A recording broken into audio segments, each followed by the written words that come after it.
मानव में श्वसन क्रिया। बेसिकली मानव में श्वसन क्रिया जो होती है वो नाक यानी नास द्वार के द्वारा होती है। नास द्वार के अंदर कुछ चिपचिपा सा पदार्थ पाया जाता है और जिसे हम वैक्स बोल देते हैं, और उसमें कुछ बाल होते हैं यानी हेयर होते हैं। तो जो चिपचिपा सा पदार्थ और जो हेयर होते हैं वो ऑक्सीजन के साथ बाकी धूल कण को नास द्वार तक रोकने का काम करती है। उसके बाद नास द्वार से ऑक्सीजन ग्रासनी से होता हुआ कंठ, कंठ से श्वसन नली से श्वसनी, श्वसनी से श्वास नलिका और कुपिका कोश तक पहुंच जाता है। इस बीच में कंठ से श्वसन नली से होता हुआ सांस फेफड़ों में पहुंचता है, फेफड़े में ऑक्सीजन जाता है और कार्बन डाइऑक्साइड कुपिका से बाहर निकल जाती है कुपिका कोश से। अब क्या होता है कि नाक के द्वारा मानव सांस लेता है जिसमें श्वसन होता है। श्वसन के द्वारा नाक में चिपचिपा पदार्थ पाया जाता है जो सांस के वक्त धूल कण को चिपका लेता है, यानी सांस को क्या करता है, ऑक्सीजन को क्या करता है, फिल्टर करता है कि ज़्यादा हार्म प्रोडक्ट हमारे नाक के द्वारा या ग्रासनी के द्वारा अंदर ना चले जाएं, इसलिए वो क्या करता है, उनको रोकने का काम करता है। उसके बाद श्वसन। श्वसन दो टाइप का है, एक होता है सांस, एक होता है श्वसन। सांस में क्या होता है कि एक बार ऑक्सीजन का लेना और कार्बन डाइऑक्साइड का छोड़ना सांस कहलाता है। श्वसन बार बार ऑक्सीजन और कार्बन डाइऑक्साइड का लेते रहना एक श्वसन प्रक्रिया है। अब श्वसन के और कुछ प्रकार है, जैसे अंतः श्वसन। अंतः श्वसन क्या होता है, सांस द्वारा वायुमंडल से गैसों को अंदर ले जाना। मतलब सांस को, क्योंकि हम ऑक्सीजन को क्या करते हैं, अंदर की तरफ ले जाते हैं, तो सांस द्वारा वायुमंडल से गैसों को अंदर ले जाना अंतः श्वसन कहलाता है। और उच्च श्वसन मतलब फेफड़ों से वायु या गैस का बाहर निकलना, मतलब ऑक्सीजन का ले जाना अंतः श्वसन है और कार्बन डाइऑक्साइड का बाहर निकलना उच्छ्वास श्वसन है। अब आते हैं स्थलीय जीव। स्थलीय जीव जो होते हैं श्वसन के लिए वायुमंडल से ऑक्सीजन का प्रयोग करते हैं। किसका प्रयोग करते हैं, ऑक्सीजन का प्रयोग करते हैं। कहाँ से, वायुमंडल से। वायुमंडल यानी वातावरण से क्या करते हैं, ऑक्सीजन का प्रयोग करते हैं। जो जीव जल में रहते हैं, जल में रहने वाले जीव में क्या होता है कि पानी के अंदर ऑक्सीजन क्या होती है, घुली हुई होती है, तो वो घुली हुई ऑक्सीजन में सांस लेते हैं। मतलब घुली हुई इसलिए होती है कि जब आपने देखो कभी कभी उसमें समुद्र में बुलबुले से छूटना या पानी में बुलबुले छूटना, तो इसका मतलब ऑक्सीजन वहां पे उपस्थित है। तो जो जीव जल में रहते हैं वो क्या करते हैं, जल में विलय ऑक्सीजन का प्रयोग करते हैं। अब देखो कुपिका। कुपिका क्या करती है, रक्त एवं ऊतकों के बीच में गैसों का आदान प्रदान करती है। क्या करती है, रक्त एवं ऊतकों के बीच में गैसों का आदान प्रदान करती है। जो वेन और कैपिलरी होती है वो क्या करती हैं, ऑक्सीजन को लेके गई और हमारे शरीर के अलग अलग भागों तक पहुंचाने का काम करती है। ऑक्सीजन, ऑक्सीजन क्या होता है, रक्त वाहिका में जाता है। रक्त वाहिका से ऑक्सीजन आरबीसी में यानी होमोग्लोबिन में मिलकर होमोग्लोबिन ऑक्साइड बना जाता है, जिससे उसका रंग लाल हो जाता है। कार्बन डाइऑक्साइड का उत्पादन उत्तक में ग्लूकोज का ऑक्सीकरण, मतलब ग्लूकोज को ऑक्सीडाइज करने के लिए किया जाता है, यानी ऑक्सीजन की मात्रा बढ़ाने के लिए।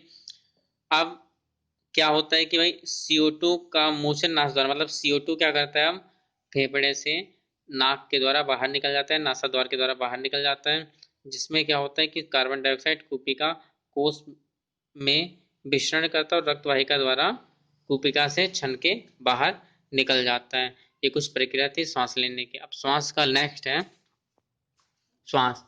श्वास में क्या होता है कि मानव का जो श्वास है वो नास द्वार द्वारा ग्रासनी से होता हुआ कंठ, कंठ से श्वास नली, श्वास नली से श्वसनी, श्वसनी से श्वास निका और कुपिका कोश से होता हुआ रुधिर कोशिका तक पहुंच जाता है। ये इसके कुछ पार्ट्स हैं या डिवीजन है जहाँ जहाँ से स्टेप वाइज ये सांस को लेता हुआ निकल जाता है। नास द्वार। नास द्वार वो स्थान है जहाँ पे क्या होता है, हमारे मुंह के पास नोज होता है, जहाँ पे दो छिद्र हैं जिनके द्वारा सांस अंदर जाती है। ग्रासनी गले के पास का भाग है और कंठ उससे नीचे जो आप देख सकते हो, और फिर आगे श्वसन नलिका यानी ब्रोंकाइल आ जाती है, उसमें श्वसनी होता है। श्वसनी से श्वास निका या कुपिका कोश। कुपिका कोश कहाँ पे पाया जाता है, फेफड़े के अंदर पाया जाता है, कुरकुरे जैसा दिखता है, छोटे छोटे बुलबुले टाइप के, जैसे सोफा होता है वैसे ही कुपिका होता है कि बैठो तो हवा निकल गई और फिर उठ गए तो हवा खींच लिया। फिर वहां से रुधिर वाहिका से होता हुआ क्या करता है, बाकी शरीर के अंदर ऑक्सीजन को पहुंचाता है और कार्बन डाइऑक्साइड को बाहर निकाल देता है। अब जो श्वसन होते हैं वो दो प्रकार के हैं, वायवीय श्वसन है और अवायवीय श्वसन है। तो वायवीय श्वसन में क्या होता है कि ऑक्सीजन की उपस्थिति होता है, जो ऑक्सीजन की उपस्थिति में उसे वायवीय श्वसन बोलते हैं, यानी वायवीय श्वसन, यानी वायु आ रहा है, आ लग जा रहा है तो ऑक्सीजन कम हो या ना हो तो ऑक्सीजन की उपस्थिति में होता है। ग्लूकोज का पूर्ण उपचयन होता है, उपचयन यानी रिडक्शन होना। CO2 और जल प्लस ऊर्जा मुक्त होती है। या कोशिका द्रव तथा माइटोकॉन्ड्रिया में होता है। किसमें होता है? कोशिका द्रव और माइटोकॉन्ड्रिया में पाया जाता है। अधिक ऊर्जा उत्पन्न करता है 36 एटीपी। अब 36 एटीपी कहाँ गई? मानव कोशिका में पाई जाएगी। ठीक है। दूसरा पोर्शन इसका था अवायवीय श्वसन। अवायवीय श्वसन क्या था? ऑक्सीजन की अनुपस्थिति में होता है। क्या होता है? एब्सेंट ऑफ ऑक्सीजन में होता है, यानी ऑक्सीजन नहीं होगा या ऑक्सीजन ना हो तब भी हो सकता है। ग्लूकोज का अपूर्ण उपचयन होता है जिसमें एथेनॉल, लैक्टिक अम्ल, CO2 प्लस ऊर्जा मुक्त होती है, या केवल कोशिका द्रव में होता है। कम ऊर्जा उत्पन्न करता है, नहीं ऊर्जा बहुत कम उत्पन्न करता है, जैसे 2 एटीपी यानी ईस्ट के अंदर। अब सहवाहन। सहवाहन का होता है स्थानांतरण करना, ऑक्सीजन का पूरे शरीर में सहवाहन करना और कार्बन डाइऑक्साइड को पूरे शरीर से बाहर निकालना।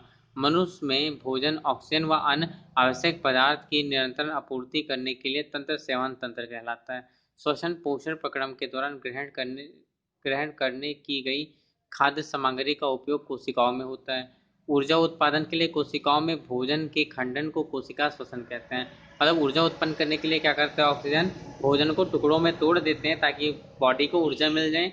उत्तक के अंदर या कोशिका के अंदर उसे हम कोशिकीय श्वसन कहते हैं। भिन्न पदार्थों द्वारा कोशिका का विघटन। देखो ग्लूकोज है, ग्लूकोज 3 कार्बन यानी पायरुवेट में बदल जा रहा है। पायरुवेट और ऊर्जा में, पायरुवेट से क्या हो रहा है कि अगर ऑक्सीजन एब्सेंट है तो एथेनॉल यानी ऑक्सीजन अनुपस्थित यानी अवायवीय श्वसन है अगर, तो एथेनॉल, कार्बन डाइऑक्साइड और ऊर्जा बनेगा, जैसे ईस्ट में होता है जिनमें 2 एटीपी पाई जाती है। दूसरा क्या है? ऑक्सीजन का अभाव। जैसे हम दौड़ रहे हैं और हमारे बॉडी के अंदर क्या होगा? ऑक्सीजन की मात्रा कम हो गई तो हमारे जितनी भी मांसपेशियां हैं उनमें क्या होने लगती है? दर्द होने लगती है। पैरों की मांसपेशियों में दौड़ते वक्त तो उनमें लैक्टिक अम्ल आ जाता है और वो ऊर्जा दे रहा होता है कि और दौड़े, लेकिन हमारी हिम्मत हार जाती है, तो हमारी पेशी कोशिका में पाया जाता है। और ऑक्सीजन की उपस्थिति में क्या होता है? कार्बन डाइऑक्साइड बनता है, जल बनता है और ऊर्जा बन जाती है, जो हमारे माइटोकॉन्ड्रिया में होता है, यानी जिसे हम पावर हाउस बोल देते हैं या ऊर्जा का घर बोल देते हैं।